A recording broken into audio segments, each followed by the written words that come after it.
మంథని ప్రాంత అభివృద్ధికి ప్రతి ఒక్కరూ తమ వంతు సహకారం అందించాలని రాష్ట్ర ఐటీ పరిశ్రమల శాసనసభ వ్యవహారాల శాఖ మంత్రి వర్యులు దుద్దిళ్ల శ్రీధర్ బాబు కోరారు. శనివారం మంథని పట్టణంలో రాష్ట్ర మంత్రి వర్యులు దుద్దిళ్ల శ్రీధర్ బాబు జిల్లా కలెక్టర్ కోయ శ్రీ హర్షతో కలిసి విస్తృతంగా పర్యటించి పలు అభివృద్ధి పనులు భూమి పూజ చేశారు.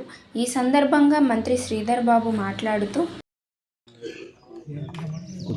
మంథని నియోజకవర్గ కేంద్రం పట్టణ కేంద్రానికి సంబంధించిన మంథనిలో 22 కోట్ల రూపాయల నిధులతో 50 పడకల ఆసుపత్రి నిర్మాణం చేపట్టడం జరిగింది. ముఖ్యమంత్రి రేవంత్ రెడ్డి గారు పెద్దపల్లి పర్యటన సందర్భంలో ఈ హాస్పిటల్ నిర్మాణానికి శంకుస్థాపన చేయటం, అదేవిధంగా వైద్య ఆరోగ్య శాఖ మంత్రి దామోదర్ రాజనరసింహ గారి వారి సహకారంతో ఈరోజు మనము ఈ 50 పడకల ఆసుపత్రి నిర్మాణాన్ని చేసుకోబోతా ఉన్నాం.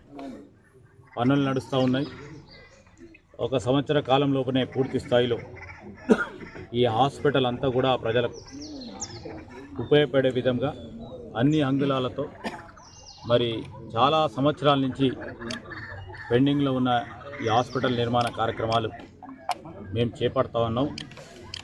దాంతోపాటు ఈరోజు 120 కోట్ల రూపాయలతో హై లెవెల్ బ్రిడ్జ్ నిర్మాణం శ్రీరామ్ నగర్ నుంచి మరి గోదావరి నది పైన బ్రిడ్జ్ నిర్మాణం జిల్లాకు సంబంధించి ఆ చెన్నూరు నియోజకవర్గంలో ఉన్న దానికి కలుపుతూ, అదేవిధంగా మహారాష్ట్ర ఛత్తీస్గఢ్కు సంబంధించిన నేషనల్ హైవేకి కలిపే కార్యక్రమాన్ని ఈరోజు భూమి పూజ చేయడం జరిగింది. ముఖ్యమంత్రి గారు ఆ రోజు పెద్దపల్లిలోనే దానికి కూడా శంకుస్థాపన చేయడం జరిగింది.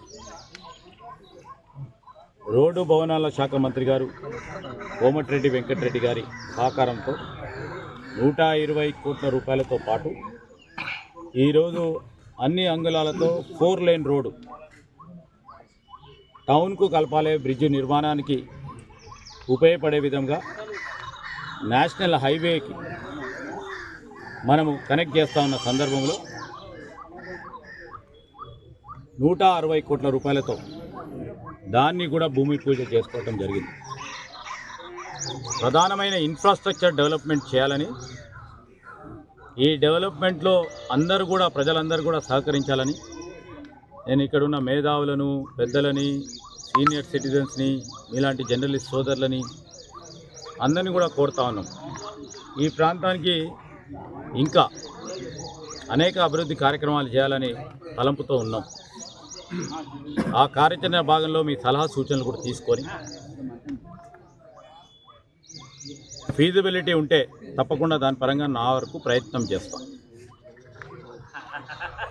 మౌలిక సదుపాయాలు కల్పించాలి, దానికి తోడు ప్రజలకు సౌకర్యార్థం మరి అన్ని ఏర్పాట్లు చేయాలని కాంక్షతో ముందుకు నడుస్తూ ఉన్నాం.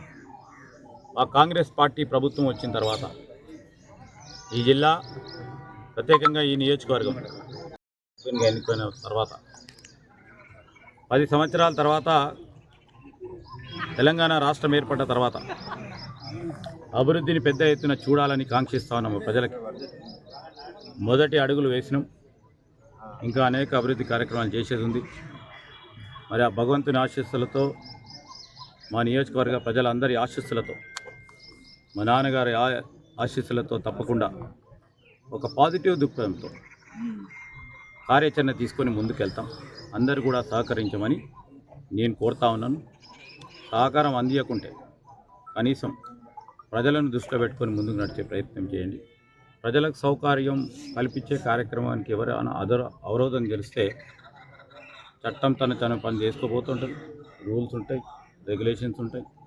ఎవరికి కూడా సామాన్య ప్రజానికానికి ఇబ్బంది లేకుండా మేము అన్ని చర్యలు కూడా తీసుకుంటామని నేను మీ ద్వారా మరి మా నియోజకవర్గ ప్రజలకి, మా పట్టణ ప్రజలకి, ఈ పట్టణం ఇంకా డెవలప్ కావాలి, డెవలప్ అయ్యే దిశలో కొత్త రోడ్డు నిర్మాణ కార్యక్రమాలు చేస్తే కొత్త టౌన్ డెవలప్ అయ్యే అవకాశం ఉంటుంది. దానివల్ల అక్కడ మరి కావాల్సిన సౌకర్యాలు డ్రైన్స్ కానీ, డ్రింకింగ్ వాటర్ కానీ, రోడ్స్ కానీ మరి అధునాతనంగా అభివృద్ధి చేసే అవకాశం ఉన్న తరుణంలో ఆ విధమైన ఆలోచన తీసుకొని ముందుకెళ్తాము. Thank you.